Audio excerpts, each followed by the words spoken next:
The first thing you should say to yourself when you're looking at information that agrees with you, the first thing you should say is, why do I think this is true? Do I think it's true because I can read a study like this and I can personally understand that it's credible? No, no. I look at it and I want it to be true. And I think it should be true. It's actually kind of amazing to look at it when you can see how clearly somebody can read, nothing about bleach and then say, look, I just proved that he said something about bleach. It's freaky. It's actually freaky.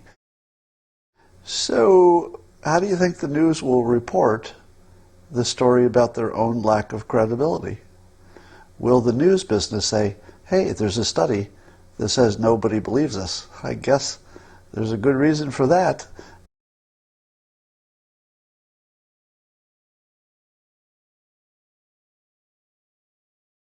So there's a study that says that there's a high correlation between the spikes and surges in the coronavirus in Europe and latitude. And the implication is that latitude is important because vitamin D from the sun is very correlated with the latitude.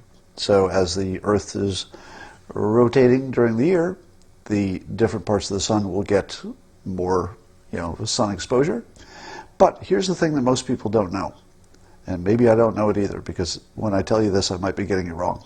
But the idea is that you think that if the sun is out all year long, that you just have to go out in that sun, even if it's the winter and it's the sun. Hey, the sun is the sun.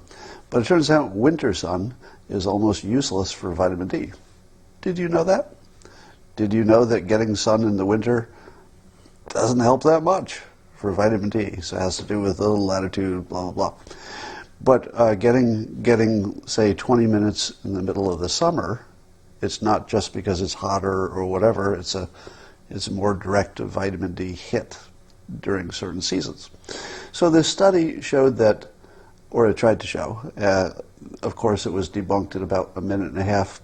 Doesn't mean the debunk is right, just somebody had some complaints with it. And it purported to show that the vitamin D levels, as highly correlated with latitude and time of year, would be more of a reason for the spikes than some other factors. What do you think of that? Here's what you should say. Here's what I'm saying to myself. And this is the way you should look at a study like this. Can you personally look at that study and determine if it had been done well? Nope.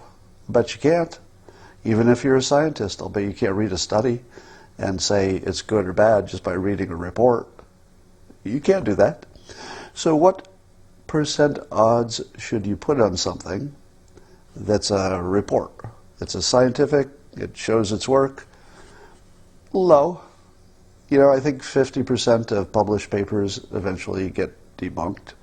So the highest credibility you should put on it would be 50%, and then start subtracting from there based on any other factors. So here's the other factor that I put on it. How much would I, having talked about vitamin D from the beginning, being an important thing, how much would I like this study to be true? And the answer is, it'd be great for me, personally. It might be great for the world as well if it gives us, some other tools for fighting the infection.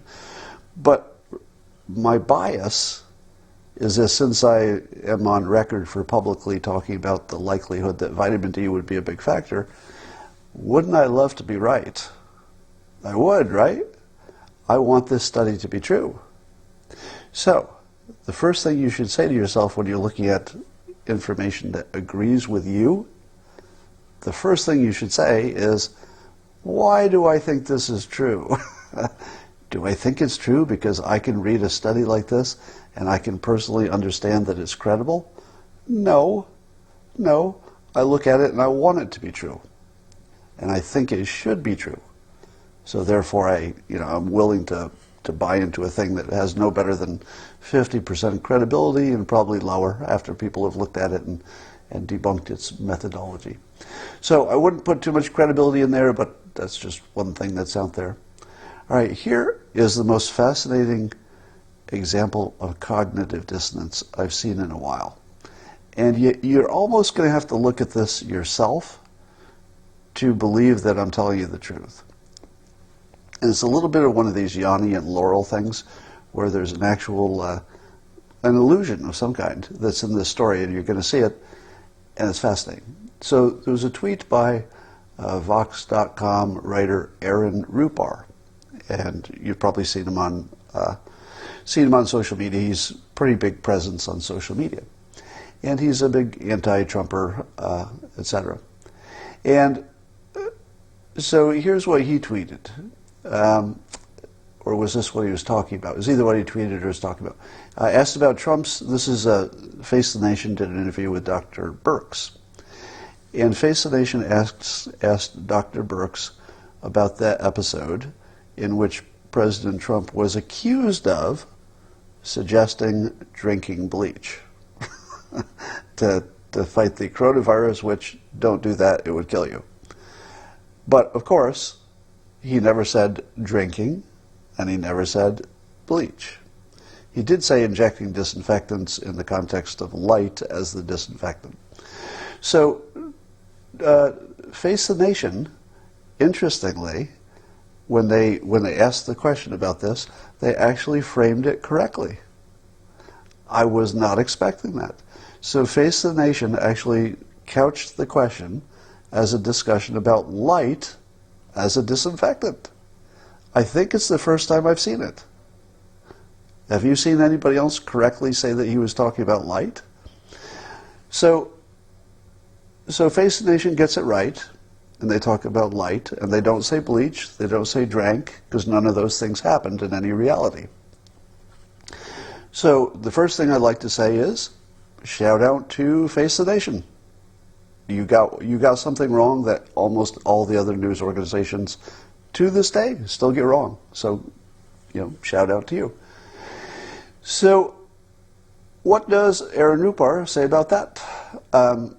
He said, asked about Trump's infamous comments suggesting bleach injections could be a treatment for coronavirus. So this is Aaron Rupar describing what I just described, except he refers to it as suggesting bleach injections, which is not in the story, right? Birx tries to push back against the notion that she became an apologist, blah, blah, blah. So then I tweeted, I said, Face the Nation correctly describes Trump's disinfectant question to be about UV light. And Aaron Rupar still buys into the bleach hoax. So I was trying to call out Aaron Rupar on Twitter for buying into the bleach hoax. And this is the interesting thing. The thing that he pointed to never mentioned bleach, wasn't a word. So once I called him out and a lot of people piled on, he defended himself. And he defended himself by retweeting an article that also did not have bleach in it and also didn't have anything like that in it. So the cognitive dissonance, you're going to have to see that if you go to my Twitter feed for yesterday, you'll see that exchange.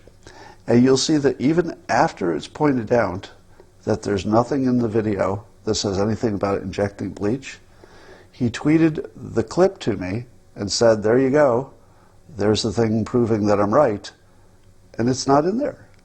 He actually still has, I think it's a hallucination, that there's something about bleach in there, because he and much of the people on the left have been told so often that the president said bleach that he thinks it's there on a video clip that he tweeted as evidence of his claim, and it's just, that word isn't even there. So it's actually kind of amazing to look at it when you can see how clearly somebody can read, nothing about bleach and then say, look, I just proved that he said something about bleach. It's freaky. It's actually freaky. Now, if you do not have a background in, say, hypnosis, and most of you know I do, you would say, I think there must be some other explanation for this. Like, people can't just look at something and actually literally hallucinate. And the answer is yes. Yes, they can look at stuff and literally see words that aren't there. That is a thing. And it's easy. And it's common. And it's almost universal. It's ubiquitous. We're doing it all the time. We just don't know it. But when you see a clean example like this, where you say, give me the article that says bleach, and somebody says, here it is, and it's not in it, that'll freak you out the first time you see it. After you see it enough, you realize it's the common way we operate. There's nothing wrong with, let me say this directly. There is nothing wrong with Aaron Rupar's brain. Nothing. There's nothing wrong with his brain. There's nothing wrong with his, how much information he has. There's nothing wrong with the level of knowledge he has. There's nothing wrong with his thinking. This is normal. That's the freaky part. The freaky part is that he's normal. Completely normal, capable, high-functioning person in society, right? If you gave him an IQ test, he'd do great. If I checked his educational credentials, I haven't, but I imagine they'd be real good. I don't know, but I imagine they would be. So if you think this is something about somebody who's dumb, it isn't. Nothing to do with IQ. If you think this cognitive dissonance thing is because somebody is uninformed, it's not. It's nothing to do with your intelligence or how much information you have. It is purely whether the thing you believed comes in conflict with the thing you observe. And when that happens, you have to paper them together with a hallucination. And this looks like an example. Now, to be fair, we can't know what he's thinking, right? It just looks like that. Could I be wrong? Sure. It turns out that there's a new survey that says the American mainstream media has reached a new record. What do you think the record is that the mainstream media in the United States has just achieved? Well, it's a record low trust. There's a record for you. So only 18% of Republicans say they believe journalists. Just believe journalists. That's the only statement. Only 18% of Republicans believe journalists. Doesn't even matter the journalist. They've reached the point where it's not even, do you believe the journalists on the left? Do you believe the journalists who lean right? Nope.